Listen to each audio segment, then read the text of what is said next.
بسم اللہ الرحمن الرحیم۔ السلام علیکم دوستو، آج کی اس ویڈیو میں ہم سب یہ جانیں گے کہ حج کی شروعات کب اور کیسے ہوئی، اور وہ خوش نصیب کون ہے جس نے سب سے پہلے حج کیا، خانہ کعبہ کو سب سے پہلے کس نے بنایا اور کیسے بنایا، اور اس روئے زمین میں وہ کون سی مقدس جگہ ہے جہاں پرندے بھی نہیں اڑتے، اور اگر کوئی زہریلا جانور یا نقصان پہنچانے والا جانور وہاں پہنچ جاتا ہے تو کسی کو نقصان کیوں نہیں پہنچا پاتا۔ میرے دوستو، سب سے پہلے حج کس نے کیا اور سب سے پہلے خانہ کعبہ کو کس نے بنایا، جاننے سے پہلے کچھ ضروری باتیں آپ کو جان لینا ضروری ہیں تاکہ سمجھنے میں آپ کو آسانی ہو جائے۔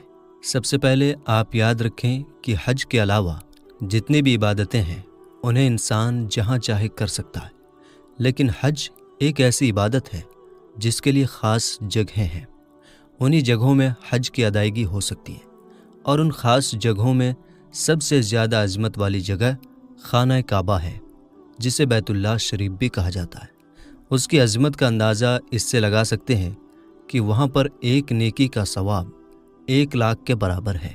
بیت اللہ شریف مسجد حرام کے بیچ میں کھڑی ایک عمارت ہے، بلکہ یوں کہہ لیجئے کہ اس دنیا کے بیچوں بیچ میں کھڑی جو عمارت ہے اسے بیت اللہ شریف کہا جاتا ہے، اور یہ مسلمانوں کا قبلہ ہے۔ اس دنیا میں سب سے پہلے عبادت کے لیے جو گھر بنایا گیا وہ بیت اللہ شریف ہے۔ بخاری شریف کی حدیث ہے کہ بیت اللہ شریف بیت المقدس سے 40 سال پہلے بنایا گیا۔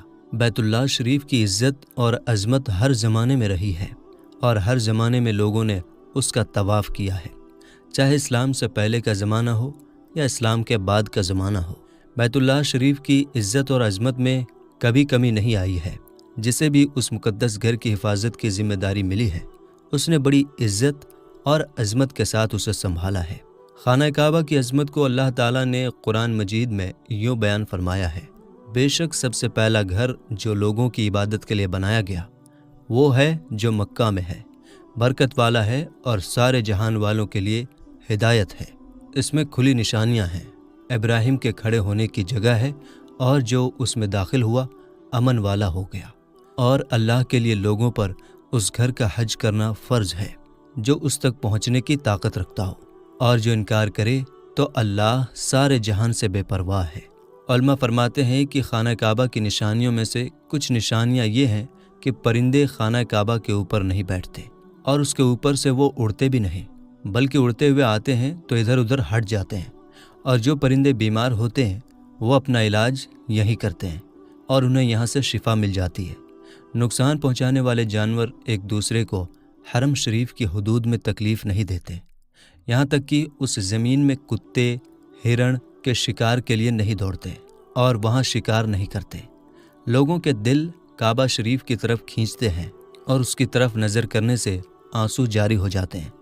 ہر جمعہ کی رات کو اولیاء اکرام کی روحیں خانہ کعبہ کے آس پاس حاضر ہوتی ہیں، اور جو کوئی اس کی بے حرمتی اور بے ادبی کا ارادہ کرتا ہے برباد ہو جاتا ہے۔ اور انہی نشانیوں میں سے ایک نشانی مقام ابراہیم ہے۔ مقام ابراہیم وہ پتھر ہے جس پر حضرت ابراہیم علیہ السلام کعبہ شریف کی تعمیر کے وقت کھڑے ہوئے تھے۔ یہ پتھر خانہ کعبہ کی دیواروں کی اونچائی کے مطابق خود اونچا ہو جاتا تھا۔ اس میں حضرت ابراہیم علیہ السلام کے مبارک قدم کے نشان تھے، جو لمبا زمانہ گزرنے سے بھی وہ نشان نہیں مٹا، اور آج تک وہ موجود ہے۔ اب یہ جاننا بے حد ضروری ہے کہ خانہ کعبہ کی تعمیر کب اور کس نے کیا۔ تو آپ یاد رکھیں، خانہ کعبہ کی تعمیر سب سے پہلے فرشتوں نے کیا۔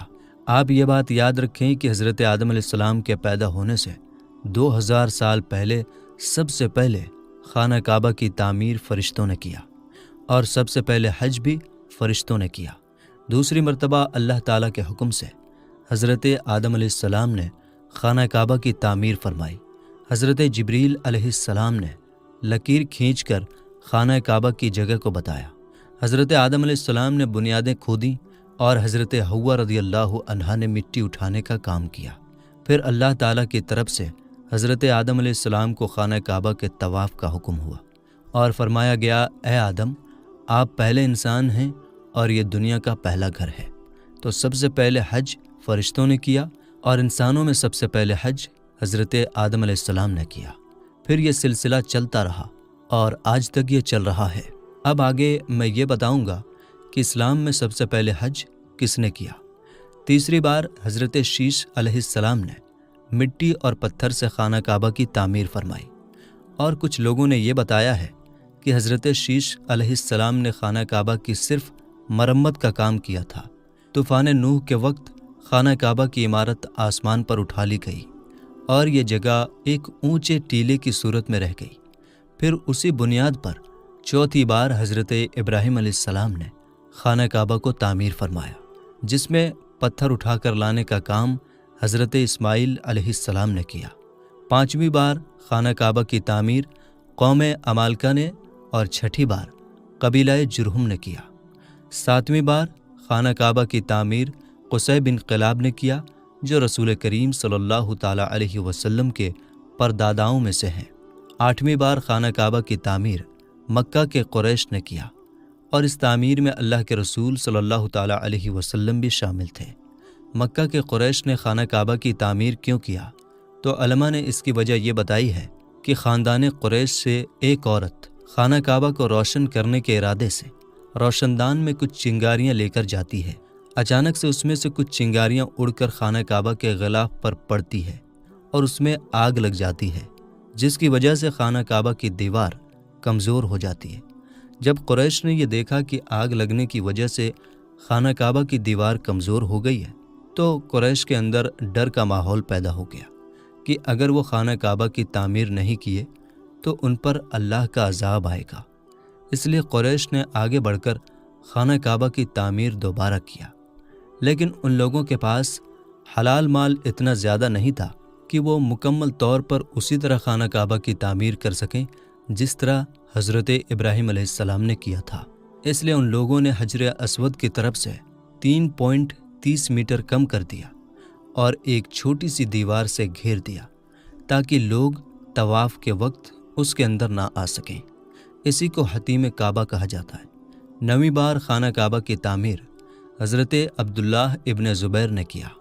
یزید کے حکم سے جب یزیدی فوج نے خانہ کعبہ پر پتھر برسایا تو خانہ کعبہ کی دیواریں بھی کمزور ہو گئیں، تو حضرت عبداللہ ابن زبیر نے خانہ کعبہ کی تعمیر اسی طرح کیا جس طرح حضرت ابراہیم علیہ السلام نے کیا تھا، یعنی انہوں نے حطیم کعبہ کو بھی کعبہ کے اندر ملا دیا۔